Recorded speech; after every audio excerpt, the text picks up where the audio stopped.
gusto mo, kaya mandidato ka, tutulungan kita. Buenos días a todos mis amigos. Es su Carancho Miguel Hill.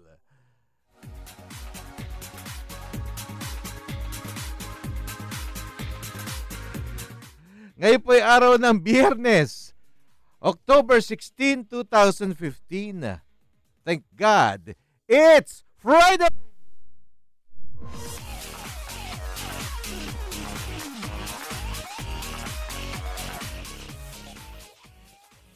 Huling araw po ng pagfa-file ng Certificates of Candidacy o COC sa tanggapan ng COMELEC para sa mga national at local candidates.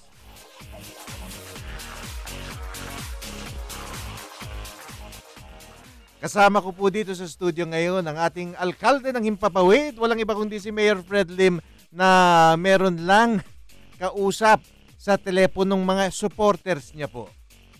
At matapos siyang mag-file ng kanyang COC nung isang araw, bugbog na po kami dito ng mga tawag sa telepono mula sa kanyang mga taga-suporta sa lungsod ng Maynila.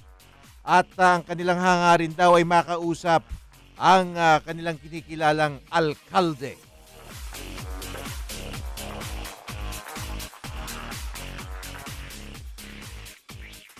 Alam niyo po yung aking kasama rito si Mayor Fred. Bihira yan nagre-reject ng tawag sa cellphone. Hindi katulad ng iba na hindi pa naman ganun kasikat. Kung makadedma ng mga taong nais magbigay-pugay sa kanila. Ay bang merong mga star complex na, yung mga parang mga artista na merong mga cordon sanitaire na pagkarami-raming tao. Pero ito si Mayor Fred Lim, bagamat hindi siya mahilig magbutingting ng cellphone, hindi masyadong tech savvy. Pero kapag tinawagan naman, talagang ine-entertain niya ang kanyang mga callers. Dahil sinasabi nga niya, sino ba siya? O paano ba siya mananalo? O paano ba siya magwawagi? O kung paano niya narating ang kanyang narating ngayon kung hindi lamang dahil sa kanila.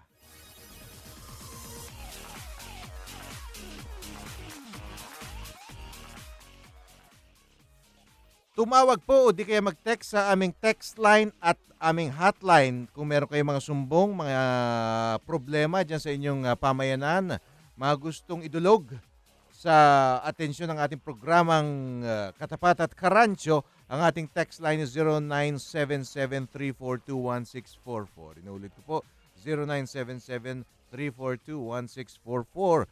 At meron din po tayong hotline na 412-0288. That's 412-0288. Kahit na ang inyong hangarin lamang ay magpag-greet ng happy birthday o di kaya happy anniv. O kung birthday nyo, paalam nyo sa amin at paawitin natin ang mga minions ng happy birthday o di kaya kung gusto nyo yung kung gusto nyo naman yung Kapusa Network Choir. Yan, kung gusto nyo yung Boses Pusa. Ayan. Anyway, mga Karancho, marami tayong tatalakayin na mga paksa ngayong araw na ito. Pero ngayon pagpaumanhin nyo kung medyo tutok tayo sa mga usaping politika. Kasi meron tayong mga texters at mga nagfe-Facebook sa atin na kanilang request, pag-usapan naman yung mga ibang paksa. Yung hindi mga politika, kundi kaya yung mga isyong pangsikmura nila. Dahil yun daw ang mas mahalaga. Pero sa ganang akin naman, ang magkukumpas ng hinaharap ng ating bansa yun din mga taong iluluklok natin sa susunod na taon sa 2016 national elections. Kaya magandang himay-himayin, hindi lamang yung mga issue. Kasi kung minsan merong mga nagmamarunong dyan, sinasabi tanggalin daw sa usapan yung personalidad at tutukan lang yung issue. Pero paghalalan po ang katotohanan dyan ng issue ay yung personalidad. Anong klaseng tao yan? Kasi kahit na sino po, napakadaling gumawa ng yung mga speech, mga talumpati na lahat ng gusto nyong marinig, maririnig nyo. Kahit na hindi naman sila madalas ang nagsusulat ng kanilang mga speech, lahat ng issue tungkol sa mga usaping pang-ekonomiya, mapag-uusapan. Natatalakay nila mga issue peace and order, pero hindi naman galing sa utak nila yun eh. Yung mga publicists lang nilang kumakana ng mga speech na yan. Kaya talagang basta eleksyon, ito nga sinasabi ko. Good morning pala, Mayor.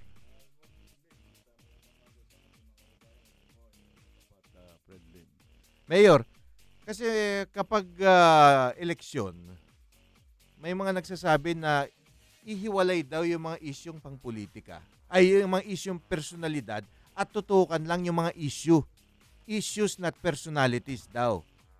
Ibig sabihin, yung wag nagbabato ng mga putik sa mga kontrapartido. Pero sa akin, sa ganang akin, ang sinasabi ko sa ating mga listener, kapag araw ng halalan, ang issue yung personalidad. Ibig sabihin, kung anong klaseng tao yan, yan ang magiging pinakabatayan natin kung anong klaseng leader yan. Ibig sabihin, kung pag-uusapan natin, puro issue lang, economic issue, political issue, peace and order issue, lahat naman yung mga kandidato, mayroong mga speechwriter na makakapagsabi ng mga bagay-bagay na gusto nilang marinig, di ba? Pero ang pinakatanong dyan, anong klaseng tao ba yung kaharap nyo? Oo, hindi, tama ka ron. Anong pagkatao nito? Anong karakter nito? Anong track record nito? Ayun. Simula nung bata siya hanggang nakapag-aral, hanggang lumaki. Na kasi nga, sige. Halimbawa lang ito, standby. Lasenggo. Mahilig mang-away sa mga tao, troublemaker. Maraming kirida. Tapos ano? Maraming kirida. Hindi, wag mo na 'yon, ha? Sa huli na 'yon. Sa huli na yun. Pero kasama na 'yon sa uri ng pagkatao mo eh. Ha? Ngayon, sa kabuuan, bahala ang mga mamamayan na humusga. Dahil kumpare, ikaw,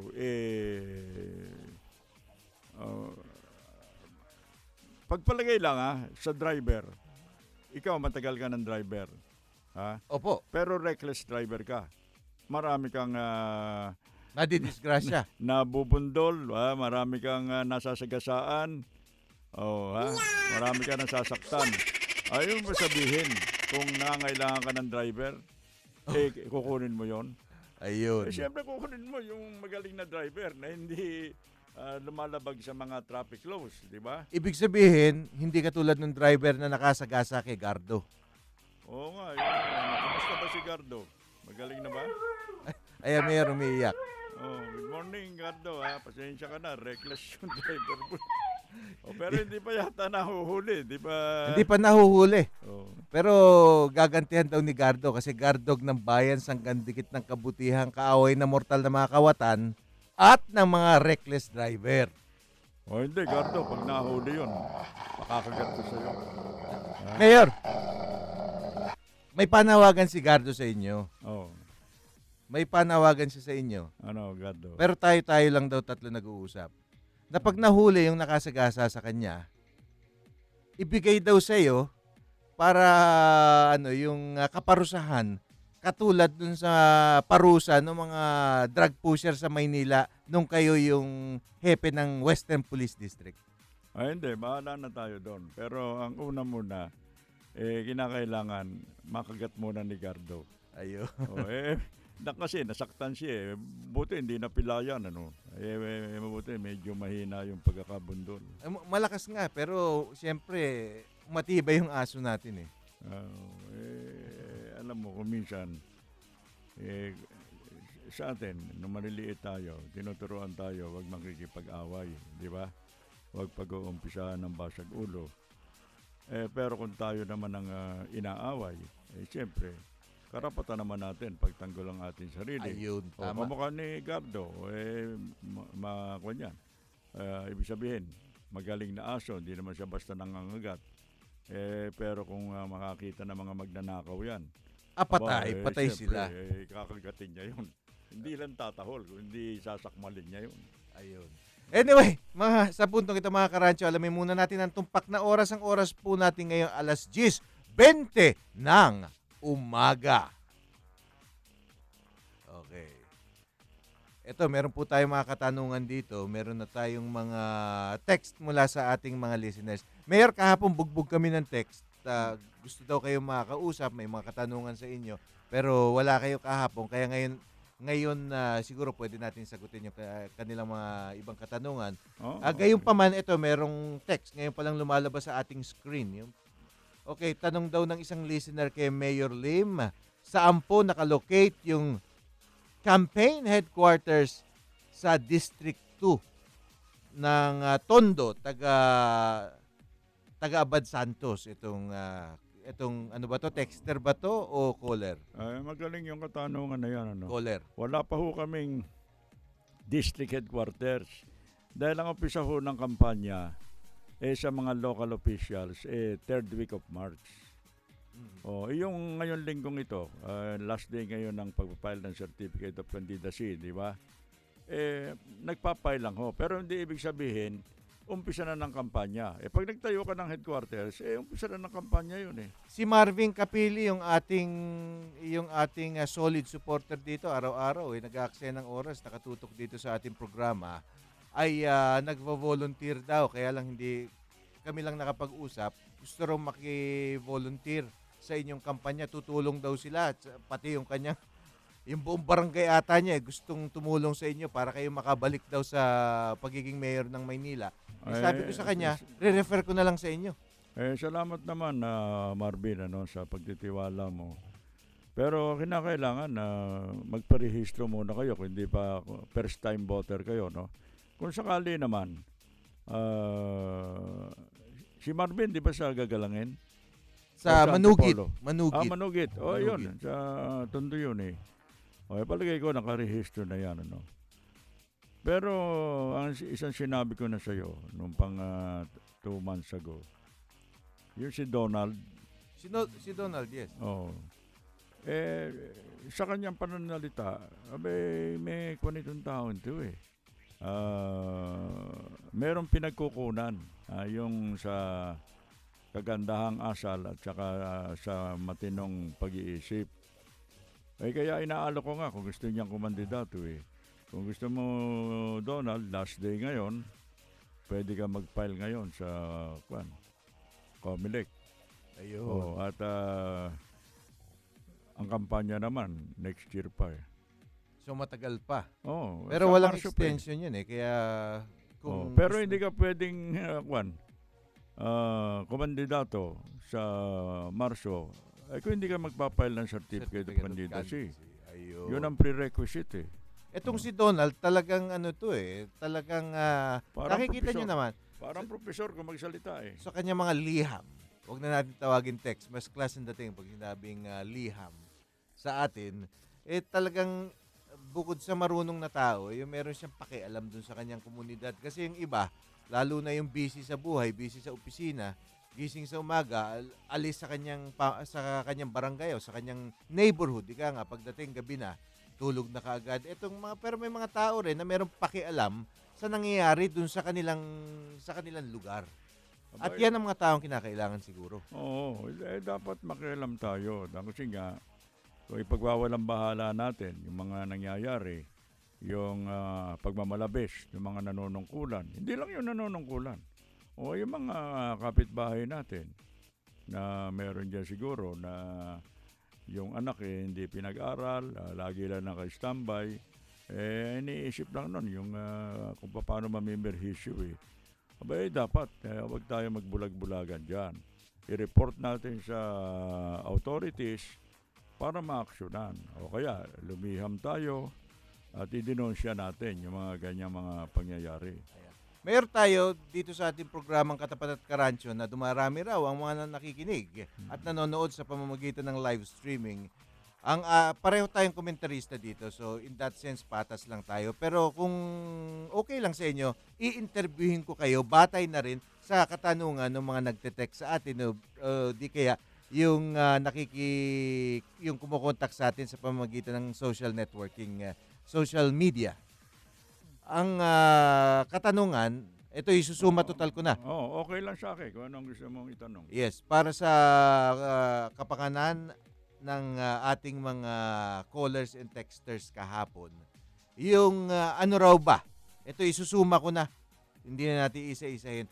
Ano raw ba ang inyong magiging tugon ngayon? Yung inyong pinaka-plataforma de gobyerno dahil noong Tuesday kayo nag-file na ng COC. Unang-una kontra daw dun sa kriminalidad na naging talamak daw sa Maynila. So yung ano yung inyong balak? Ano yung bagamat kilala na kayong crime fighter, kilala na kayong kumakalaban talaga sa krimen, pero meron medyo iba daw klase. Talagang sumipapataas ang insidente ng krimen ngayon dun sa inyong lungsod. Ano ang inyong gagawin first day of office kung ang pag-uusapan ay pagsugpo sa crime, yung drugs, pang-hold up, ito mga pati ATM ngayon tinatangay na pala yung mga ATM. Oo nga, 2 milyon yata nakuha yung sa isang ATM. 2.4. Mauulit pa yan ano. Ang una natin gagawin, patatawag ko yung chief of police. Hindi ko kilala yun pero hindi naman kinakailangan kilala mo Abay, sasabihin ko sa kanya, tumataas yata ang crime index. Abay, gisingin mo yung mga commander mo, yung mga precinct commander, o yung mga kapulisan, na gawin nila yung trabaho nila na pangalagaan ng kapayapaan at katahimikan. Siyempre, unang-una, peace and order. Yung mga kriminal na malalakas ang loob dahil walang nag-iimbestiga sa kanila o wala man lamang nagra-round up sa kanila, kailangan magkaroon ng mga saturation drive. Noong panahon ko, paminsan-minsan may saturation drive kami. Pag nagrereklamo yung isang lugar na hindi daw sila makatulog, laging may nagrarayot, naghahabulan, o ina-action ng kagad yun. Yan ang kani-kanyang papel yan Siyempre, ang kapulisan, law enforcement. Dahil kung hindi nila gagawin yung kanilang sinampaan tungkulin, re-recommend ako na mapalitan. Mayor, meron tayong update mula sa COMELEC diyan sa Intramuros mula sa ating field reporter na si Nestor Kagitla. Alamin na natin kasi meron tayong mga di umano magfa-file o hindi rin sigurado kung oo o hindi. Yung etong si Mayor Duterte, di po ba, meron pang umaasa na baka sakaling mag-file pa siya, humabol siya ngayon. So, kakausapin natin ngayon ng ating field reporter si Nestor para malaman kung ano yung mga sino-sino, yung mga kilalang personalidad na nakapaghain na ngayong araw na ito. Last day of filing. Nestor! Ay, magandang araw sa iyo, kakanto. Galang din ninyo, Mayor Fredling. Tayo ay nandito pa rin sa punong tanggapan ng Palacio del Gobernador na kung saan patuloy pa rin na bumubuo dito yung mga magpapailang certificate of candidacy sa COMELEC. Sa mga oras ito, Mayor Fredling, talaga namang ang mga supporters ng mga kandidato ay hindi magkamayaw sa sobrang ingay. Okay. Medyo nga maingay, Nestor. Hindi ka namin masyadong copy rito.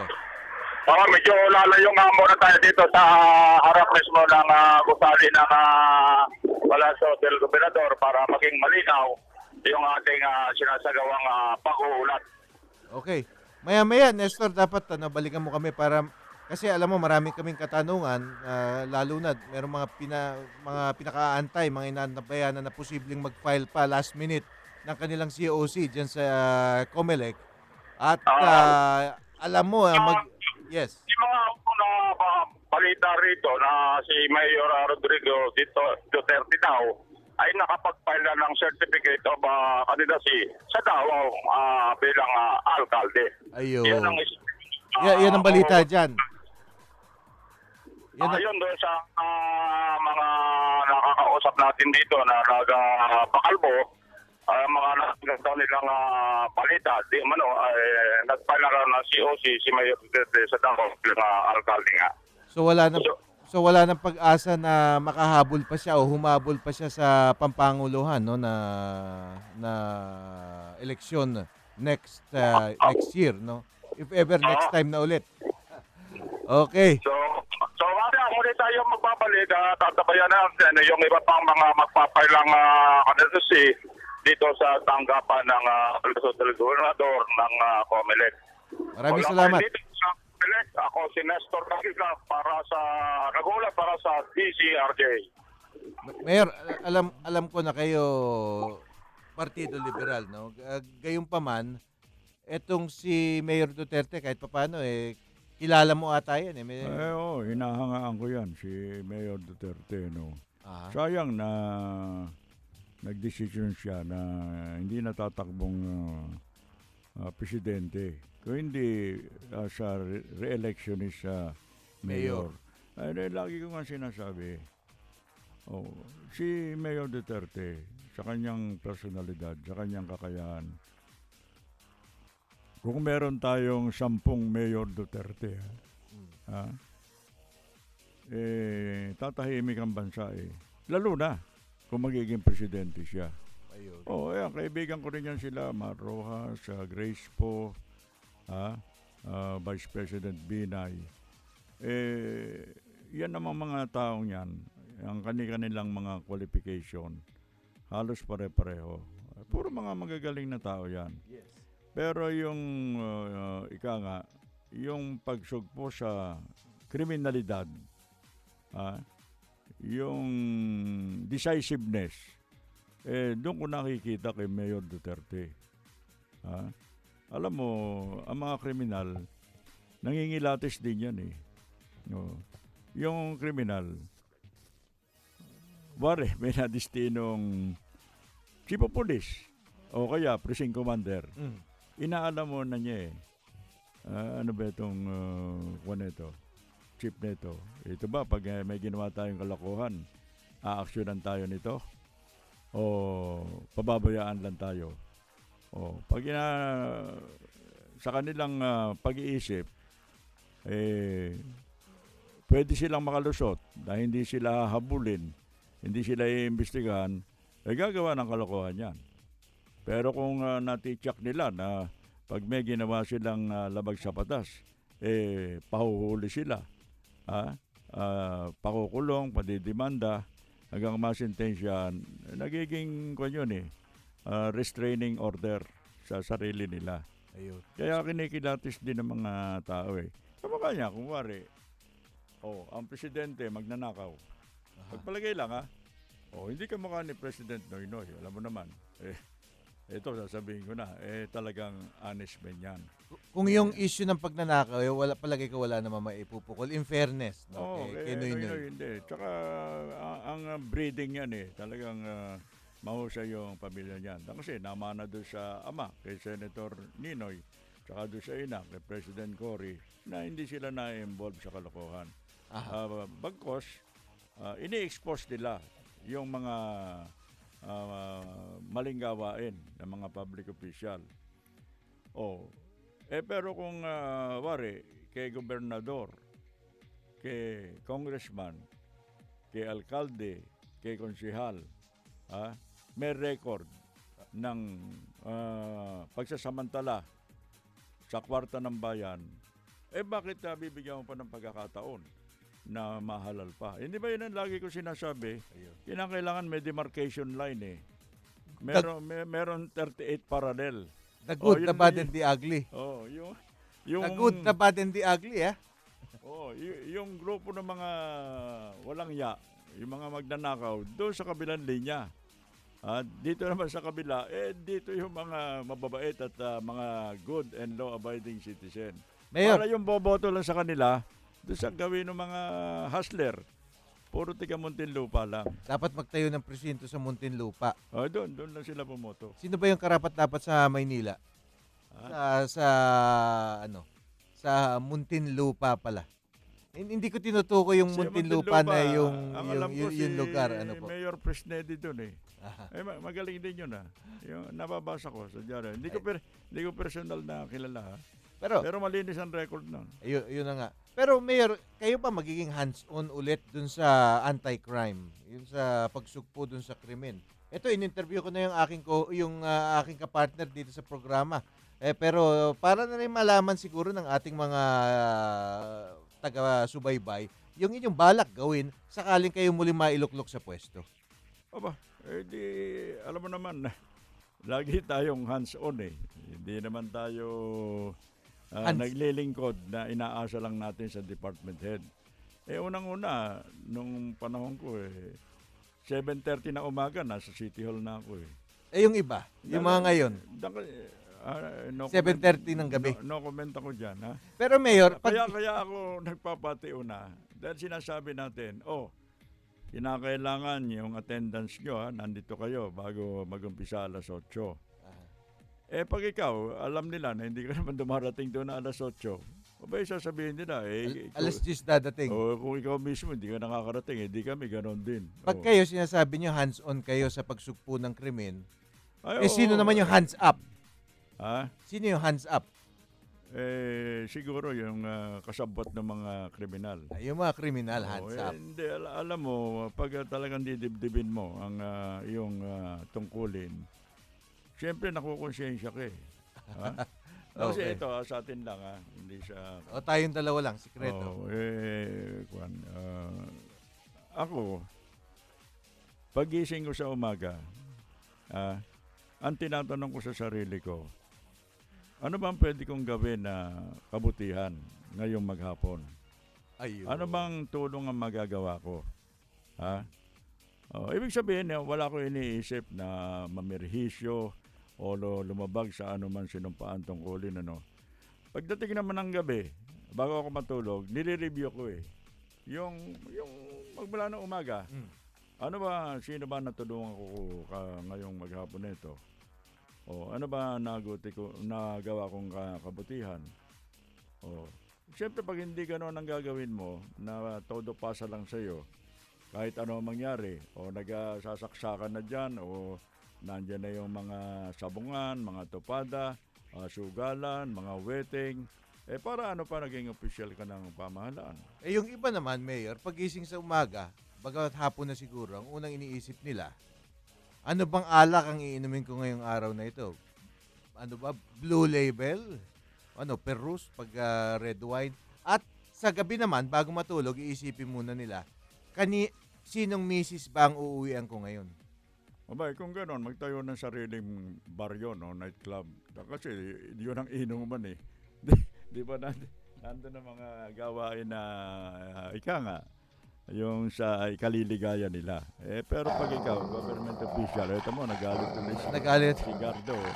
May bisita tayo, Mayor. May bisita tayo.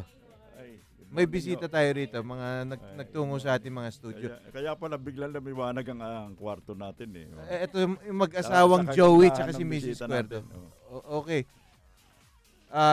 Ito sila, Ginoong Cuerdo, ay isang negosyante na-interview ko na rin to dati sa television sa ibang istasyon. At sila, yung mga negosyante na palagay ko dapat magsilbing huwaran dito sa ating bansa. Dahil Mayor, yung kanilang mga produkto ay 99.9% Filipino-made, pati yung raw materials nila. Ito yung gumagawa ng mga sandals, mga sandalyas. Na magagandang klase ito, meron silang mga sample dito na pinakikita sa atin. At gusto ko rin ma-meet nyo sila. Kasi ito yung mga taong nakapagbibigay ng hanap buhay sa ating mga kababayan. Joey, Good morning, Mayor. welcome. Morning, Miguel. Okay, matagal na tayo hindi nakikita, mga 2-3 taon na ata. Morning po. At ano ba bago sa inyong negosyo, Joey? Andun pa rin kami. Focus pa rin kami sa outdoor sandals. Basta naglalabas kami, pinapaganda pa namin lalo yung quality ng rubber, quality ng produkto. Kasi yun din talaga yung magbibigay sa kanya ng benta eh. Kasi babalik-balikan siya ng kliyente. Anyway, Mayor, yung kanilang goma na ginagamit niya sa mga tsinelas na yan, kahit na yung mga step-in, kinukuha yan doon sa mga rubber trees saan ba yun? Mindanao pa po. Mindanao. So, yun yung medyo kakaiba sa produkto po namin. Kasi sinisiguro po namin na galing talaga dito sa Pinas. Para kung ano man kung let's say nabebenta siya, at least sigurado kami na bumabalik sa farmers. Yung umiikot lang yung pera sa atin. Hindi tayo nag-i-import ng goma. Joey, Maganda itong produkto mo eh. Para imported. sabi, Salamat po. Yun talaga yung ginagawa po namin ah, para hindi hanapin ng ibang tao yung pagka-imported pa. Joey, kaya kayo nandito dahil kasi yung malapit na yung eleksyon, di ba? At minsan yung ating mga politiko, mga political leaders, mga mambabatas, congressmen, senator, ang kanilang mga pinagtutuunan, yung mga in aid of legislation, actually in aid of re-election. Pero meron mga sinasabi na kulang daw sa pagpapasa ng mga makabuluhang mga batas na tutulong sa katulad yung mga small and medium enterprises. Oo, totoo po. As na bagamat kasi unang-una yung pagpapasa ng mas mababang taxes para sa Yes, mga tax lalo break. na yung mga sa mga wage earners saka ito sa mga small businessmen. Kasi merong perception na yung mga ito alam ni Mayor ito, yung mga malalaking negosyante pa minsan ang dahil na nagsusuhol doon sa mga opisyalis ng gobyerno, sila pa yung hindi nagbabayad ng tamang taxes and duties and tariffs katulad ng hindi lang yung sa income tax kundi yung importation ng mga imported goods sa Bureau of Customs. Alam ni Mayor yan na talamak yung mga katiwalian doon. No? Ano po? Tama yun. Dapat siguro dapat isipin natin kung paano natin tutulungan yung mga Pilipinong negosyante sa pamamagitan ng unang-una. Kung pwede rin naman, meron kasi panukalang batas para ma-reduce yung mga pasanin nila sa maraming bagay. Tama yun. Ano ang pangalan na? Joey. Joey Cuerdo. Cuerdo. Hindi na kasi yung dinig ko kanina, Cuervo eh. Na kasi yung real estate na isang malaking kumpanya, yung tumitistify sa hearing, Cuervo yun eh. O baka tatanong ko kung kamag-anak niya eh. Parang Pero yung alam mo, tequila. yung ganito nag-launch ng Filipino First Policy, tila si dating Presidente Carlos Garcia. Na ang kanya talagang sinusuportahan yung mga kamukha nila Joey na nagtatatag ng negosyo, industriya na lalo na kung ang mga yung mga materials nito dito rin sa atin. Hindi galing sa China. Hindi na ini-import tingnan mo ito sandal. Ako naka-sandal din. Mayor, baka kasya to sa'yo. Magaan sa paa di ba? Tsaka Tingnan natin baka kasya sa palagay ko kasya yun sa inyo. hindi, maliit yan. Malaki pa ako eh. Ano size nyo ba, Mayor? Sa Sa paa? Sa paa. 11. 11. Oo. Pero kayo, very active pa kasi kayo Outdoors din kayo di ba? As a matter of fact, nung nag-file kayo ng COC, mahigit 1 kilometro nilakad nyo. Hiningal daw yung mga kasama nyo na higit na mas bata sa inyo. Hindi, magmula doon sa kanto ng Rojas Boulevard at P. Burgos. Doon ba sa estatwa ni President Cory, saka ni Senator Ninoy, at sa likod noon yung estatwa naman ni His Eminence, Cardinal Sin. Ako nagpatayo noon sa sarili kong pera. Mayor, ito, may basahin ko lang yung text ni Rory. Si Rory, taga Manila. Sabi ni Rory na kapag si Mayor Lim daw tsaka si Erap, parehong tumakbo ng sabay. Siguradong panalo raw kayo. Ay, okay sa akin yun. Maglakad, tumakbo, o anong gusto. Pero teka muna, napanood ko merong isang tao. May pa-boxing pa Sabi ko, baka gustong hamunin nito si Pacquiao. Pero ang boxing may kasamang pasayaw-sayaw dapat yan. Hindi pwedeng suntok ka lang ng suntok. Kailangan maganda yung tuhod mo. Hindi, kailangan magaling kang iiwas sa mga suntok. Ayun. O kinakailangan marunong kang umatras at sumugo din. Pero hindi nakukuha ang pagbo-boxing na nakaupo. Pag nagsashadow boxing ka, wala naman nagsashadow boxing na nakaupo Pero ko bang alam na ganun? Okay. Siyempre nakatayo yun. Basahin naman natin pero kung umaarte ka lang, dahil sanay ka sa pelikula, yun. Kung artista. Okay. Anyway, from Jess Nazareno. Mayor, basahin natin yung text sa atin ni Jess Nazareno. Good luck po sa inyong muling pagbabalik, Mayor Idol Fred Lim. God bless po sa inyo at sa family. Sa family nyo rin daw, nasa likod nyo ang ating Panginoong Diyos. From Jess Nazareno. Siguro taga Manila din ito, pero hindi nakalagay. Maraming salamat to, Manjes. Okay, ito naman ay mula sa isang texter na hindi nagbigay ng kanyang pangalan pero ang kanyang cellphone number ay nagtatapos sa 7340. 7340 all the way kay Mayor Lin. Okay, salamat sa inyong pakikinig. Salamat po, salamat. At pipilitin ho natin na maging karapat-dapat sa inyong pagtitiwala. Okay. Hindi, pero balik tayo dito sa mga local products. Ayun. Ito ang dapat, tama yung sinabi mo nabawasan yung mga buwis O kaya alam ko may 5 years na incentive yan Yung pag naglo-launch ka ng bagong product, for 5 years, di ka sisingilin ng taxes. Ewan ko kung nabawi na yung batas na yon para to encourage this kind of people na to introduce this. Kasi nag-generate ng employment yan Maraming matutulungan. Mga Joey, mga kababayan natin. Ano bang common problems na na-experience nyo bilang mga small and medium scale businessmen? Well, yung compared sa compare sa pag-import, napakadaling negosyo ang pag-import galing sa ibang bansa kasi nandun na yung volume no? Ang mga local na produkto, pagtsatsagaan mo talaga yung pagbuo ng produkto, kakausapin mo yung tao. So yung growth ng produkto mas mabagal, pero yung fulfillment mo naman bilang negosyante na nakakatulong ka talaga na nakakausap mo yung pamilya lalo na kung gawang Marikina kaya Antipolo. Popular yung Marikina sa mga sapatos, sandals, di ba? Kami po sa Marikina po kami. Ka ba? Opo. Doon po yung gawaan po namin.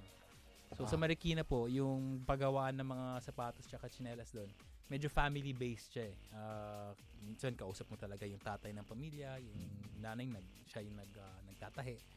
Ganon. So medyo yung fulfillment sa'yo sa pagpapalaki ng negosyo na na small scale or small medium, nandun pa yung direct contact mo sa buhay ng tao. Hindi, ibig sabihin nakakatulong kayo sa mga kababayan natin. Oo. Dahil kung i-import lang tayo. Ang tinutulungan natin yung mga trabahador ng ibang bansa. Kung bibili tayo sa China, ay yung perang binibigay natin sa kanila, bibili pa ng bala at saka bomba na baka ibagsak sa atin dahil medyo nagkakairingan, di ba, sa West Philippine Sea. Dapat, hindi ba, may kasabihan, charity begins at home. Yes. Kaya suportahan natin yung mga mangangalakal dito. Yung mga department store ba tsaka malls dito sa bansa natin, Joey, nagbibigay ng preferential treatment sa mga local made o wala po kasi nakikita ko parang made in China, Ano po ang labanan pag lalo na sa mall, presyo So yun talaga. So kami as a local manufacturer, hindi talaga namin malalabanan sa presyo yun So tinataasan na lang namin yung quality. Ayun. Dahil sila mass production. Mass production, tapos alam mo naman sa China dalawang bagay, parehong itsura. Pero yung isa, pwede nilang murahan ng husto. Yung isa, pwedeng mahalan ng husto kasi bababaan nila na yung quality. Mayor, di ba, meron ako mga balat ng sapatos. Yung balat yung leather shoes, sapatos na balat, nagawa sa Marikina, taon ang tinatagal. Mas unang mapupudpud yung paa mo kaysa mapupudpud yung sapatos mo. Pero yung bilig yung gawa-gawa lang sa China minsan, ay madali masira yun. 3 buwan lang baka nga hindi pa umabot ng 3 months. Hindi nga, kasi nga ang kanilang filosofya, dahil mass production hindi na ganong pinagtutuunan kung yung durability. Yes. Sila, nag-uumpisa, siyempre, to attract potential customers at yung iba pa, kinakailangan yung matibay talaga. Pero kayo, lagi kayong nalalapitan ng mga retailers doon sa Maynila, lalo na napakaraming nadi-display sa kanila ngayon dahil doon sa privatization. So ang magiging paninda na rin yung mga dating mga palengke na magiging mall na raw o parang mall yung mga foreign goods na rin. Ngayon, at least dyan sa mga palengke na yan, karamihan ng mga produktong mabibili mo dyan talagang dito Kahit na doon sa mga dry goods nila. Kasi merong dry goods section ng mga palengke, di ba, Mayor? Yung mga... Hindi, lahat naman ng mabibili mo ngayon. Meron ng counterpart sa atin Meron ng mga nagpa-pioneer na sa damit, di ba? Meron na tayong factory ng mga tela. Kaya yun lang siguro sa edukasyon, sa elementary high school, dapat ang mga teacher ituturo na. Pagpapalit sa utak patronize our own. Patronize our own. Yun talaga. Yun na importante. Meron tayong caller, Mayor, magkukomento daw sa tungkol sa lokal na tsinelas. Si Hernan, pangalan Hernan, na taga Parañaque raw. O bigyan daan natin yung tawag ni Hernan. No. Magandang umaga ho sa inyo. Magandang umaga po, Mang Hernan. Opo. Kasi napag-usapan natin yung mga tsinelas dyan. Bibili ko lang kasi ng sandals, no? Opo. Walang nakalagay kung saan gawa. Pero sa tingin ko, China. Nung bumili ako ng rubber shoes, China. Nasaan na yung tibay natin? Nasaan na yung mga Marcelo rubber shoes natin? Parang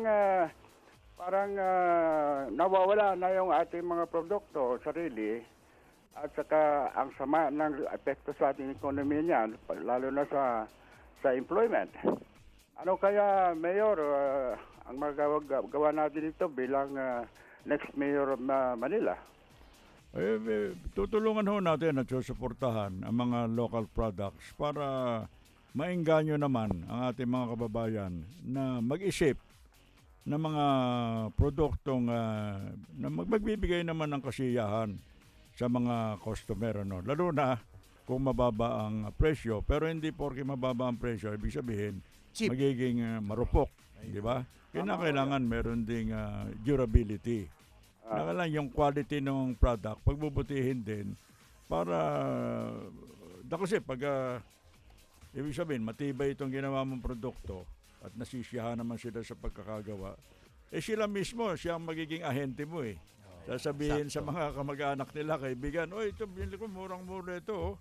Kaysa doon sa imported, subukan nyo ito. Kaya, isa pa, kung sakali man, ako ang maipapaya ko sa ating mga kababayan, kung sakali na medyo may kamahalan, magsakripisyo na tayo. Dahil kung mahal man yan, sa kabila na natutulungan, maraming mga kababayan natin na nabibigyan ng trabaho. Yung pera hindi umaalis sa bansa Oo, natin. Nandito lang. Ayun, talaga. umiikot. Okay, bigyan daan naman natin. Maraming salamat sa inyo. Thank you. Mr. Hernan, sa inyong pagtawag. Mabuhay po kayo. Salamat po, Mang Hernan. At patuloy kayong makinig sa atin. Baka magkaroon kayo ng mga sandals sa mga tsinelas na mas matibay rito. Anyway, isa-isahin natin basahin bago tayo magtapos ang ating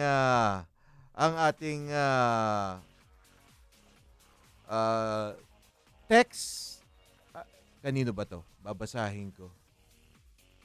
Okay. Mula kay Ben Arce. Si Ben Arce ay hindi niya sinabi kung taga saan siya, pero sabi niya, "Good morning po. Go Mayor Lim.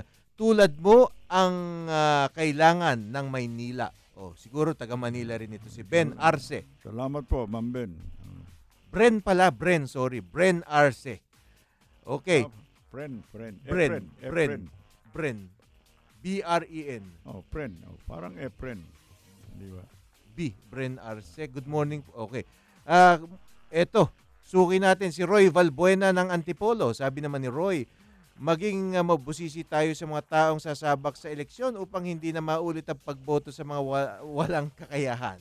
Ang pinaiiral ay yung kasikatan at wala sa puso ang paglilingkod. Sino ba yung puro pasikat daw? Dapat talaga tingnan natin yung track record at hindi yung track na criminal records. Track na criminal records katulad ni convicted plunderer E. Hindi ko nabubuuin. Wala ako doon. Yung sinasabi niya, track na criminal records. Di ba kaya pag... Sa akin naman, yung track na nangungurakot ng kwarta ng bayan. Ayun. Yun ang dapat iwasan natin. Nasa inyo, nasa kami ninyo ang pagpili. Gamitin natin ang ating pag-iisip. Ito hindi lang para sa ating sarili, sa mga anak natin at yung magiging apo natin.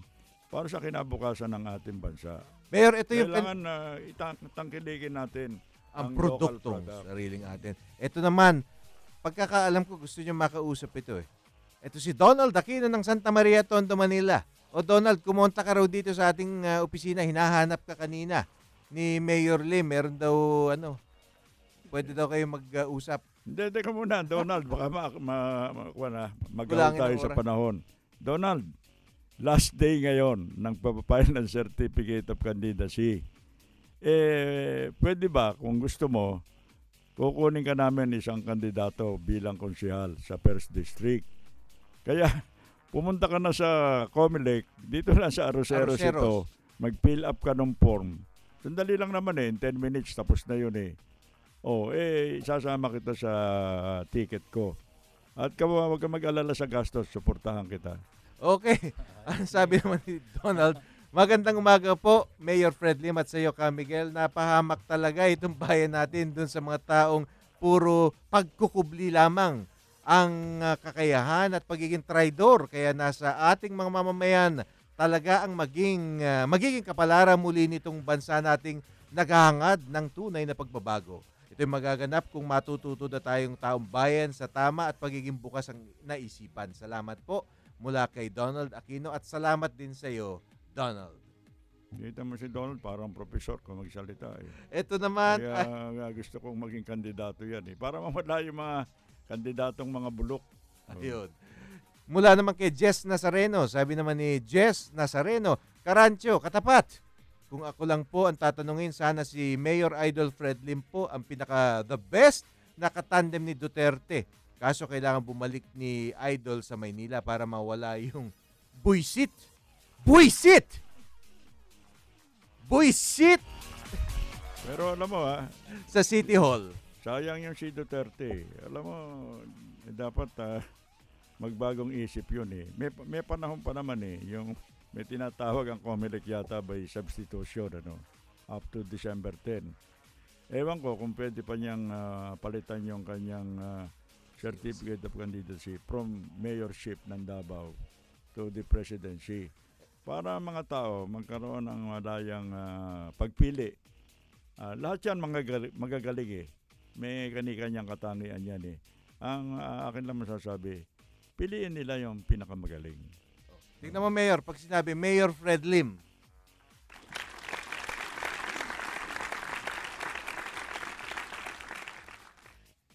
Nakala ko pakakagat mo ako kay Gardo. ito naman, banggitin na natin, hindi natin babanggitin, pero yung kalaban sa politika ni Mayor Fred Lim, dadamputin daw. Baka may pagkakasala. Ayun, nasa gasaan. Parang ambulansya yan baka masagasaan, kawawa naman. Dadali na sa ospital. Huwag na natin pagtawanan. Hindi na nga makalakad yung tao, pinagtatawanan pa natin eh. Isa ng kanyo, factory nyo, Marikina. Okay. Magagalit ito sa atin pag hindi natin pinasa. Kaya ito naman mula kay Marvin Kapili ng Manugit, Tondo, Manila. Pero bago ko basahin, Marvin, kala ko magdadala ka dito ng mga bisita. Mapagpalang umaga ng Biyernes, Karancho Migs at pinakamamahal naming Mayor Alfredo Lim. Pakibati po kami ng mga kasama ko na sila Sir Jun, Ma'am Malu, Miss Marites at Ma'am Roxanne. Okay, batiin natin yung mga kasama ni Marvin, si Sir Jun, si Ma'am Malu, si Miss Marites at si Ma'am Roxanne. Ay, kamusta po kayong lahat dyan? At alam mo yung mga kaibigan ni Marvin, puro mga magagaling na tao yan. At, hindi ba siya may dala ng Wow Twins? Yung mga Wow Twins.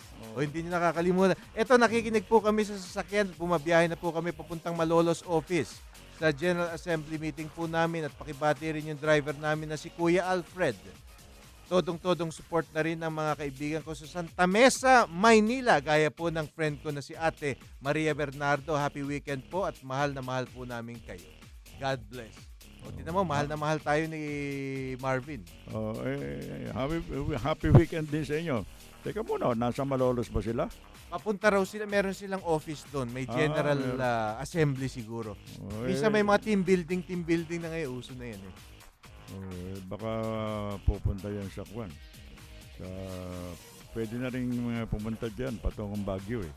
Anyway, O kaya lang, yung Malolos kakaliwa ka eh. Yung North Expressway, tuloy-tuloy yun. Hanggang doon sa may Pangasinan. Mayor, ang bilis lang ng isang oras pag maganda talaga usapan. Anyway, keeping it light, ika nga sa wikang Ingles pag Biyernes. Alam nyo naman po, medyo light lang ang ating mga usapan pag araw ng Biyernes para wag kayong ma-stress dahil kung pag-uusapan natin yung mga problema ng ating bansa, baka parang mawala na kayo ng gana sa pagpasok ng weekend. Anyway, meron pang ilang oras para sa mga nais maghain ng kanilang COC sa kanilang mga tanggapan ng COMELEC national dito sa Intramuros, pero mga lokal kalat yan sa ating Doon, bansa. Charo-Cero sa Manila. So, yung ating mga karancho dyan na may ambisyon na makapagsilbi, yung mga gusto lang magsilbi hindi yung mga gusto mangulimbat, meron pa po kayong oras at meron pang ilang nalalabing oras para kayo'y maghain ng inyong COC. At dito naman po nagtatapos ang ating programa. Ngayong linggong ito, Lunes po, magkakasama-sama tayo muli. Ako naman ang inyong karancho, Miguel Hill. Maraming salamat sa inyong patuloy na pagsubaybay and happy weekend to all. Ito po inyong katapat, Fred Lim, at maraming salamat po sa inyong pakikinig sa programa namin ni Mix. Kami naman po dito, sa totoo lang, wala ho kami ditong sinasabing mga kasinungalingan. Pero ulitin ko, yung sariling atin muna ang bigyan natin ng prioridad. Lalo na itong mga masisipag na mga industrialist natin, mga Pilipino, na ang mga produkto nanggaling sa kanilang pag-iisip at sa kanilang mga workers na mga kababayan natin. Tulungan natin ang ating sarili bago ang iba. Thank you rin, Joey. Thank you. Bumili po tayo ng Pilipino. Buy Filipino. Pinoy Yan, products po. dapat.